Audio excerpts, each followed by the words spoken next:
دن آہستہ آہستہ گزر رہے تھے اور ہر گزرتے لمحے کے ساتھ ان کی زندگی میں ایک نیا رنگ شامل ہو رہا تھا۔ اب اس کے چہرے پر صرف مسکراہٹ نہیں تھی بلکہ ایک سکون، ایک چمک تھی جو اندر پلتی ہوئی خوشی کی وجہ سے تھی۔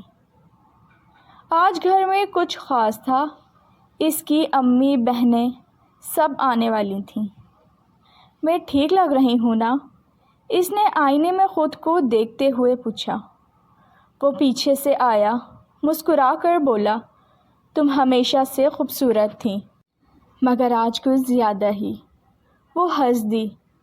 آپ ہر بار یہی کہتے ہیں کیونکہ ہر بات سچ ہوتا ہے۔ وہ اس کے قریب آیا اور آہستہ سے اس کے پیٹ پر ہاتھ رکھا۔ اور ہمارا بیبی، وہ بھی سن رہا ہوگا۔ دروازے کی گھنٹی بجی۔ گھر میں ہنسی، باتیں اور دعائیں کی آوازیں گونجنے لگیں۔ ماشاء اللہ، چہرہ دیکھو اس کا، اس کی امی نے پیار سے کہا۔ بہن نے ہنستے ہوئے کہا، بھائی اب تو آپ سیریس ہو جائیں۔ وہ مسکرا دیا، اب تو ہونا ہی ہے۔ وہ سب کے درمیان بیٹھی تھی مگر اس کی نظریں بار بار اس کی طرف جا رہی تھیں اور ہر بار وہ اسے دیکھ کر مسکرا دیتا۔ شام کو سب چلے گئے۔ گھر پھر خاموش ہو گیا، مگر یہ خاموشی اب تنہائی نہیں تھی، سکون تھی۔ وہ صوفے پر بیٹھی تھی، تھوڑی تھکی ہوئی۔ وہ اس کے پاس آیا، اس کے لیے پانی لایا۔ آج زیادہ تھک گئی ہو؟ ہاں، مگر اچھا لگا۔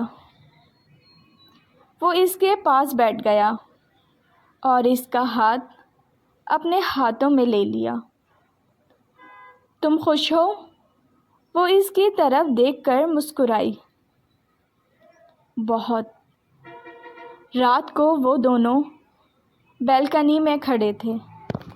ہلکی ہوا، آسمان پر چاند اور ان کے درمیان وہی خاموش محبت۔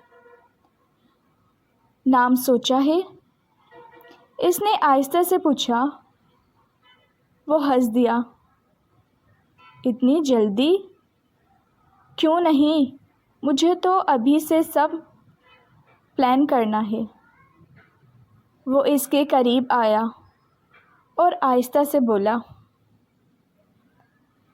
اگر لڑکی ہوئی تو تم جیسی ہو۔ اگر آپ کو یہ کہانی پسند آئی ہو تو پلیز ناول نائٹ کو سبسکرائب کیجیے۔ رکھیے اپنا بہت زیادہ خیال۔ بہت جلد ملوں گی نیکسٹ پارٹ کے ساتھ۔ اجازت دیجیے۔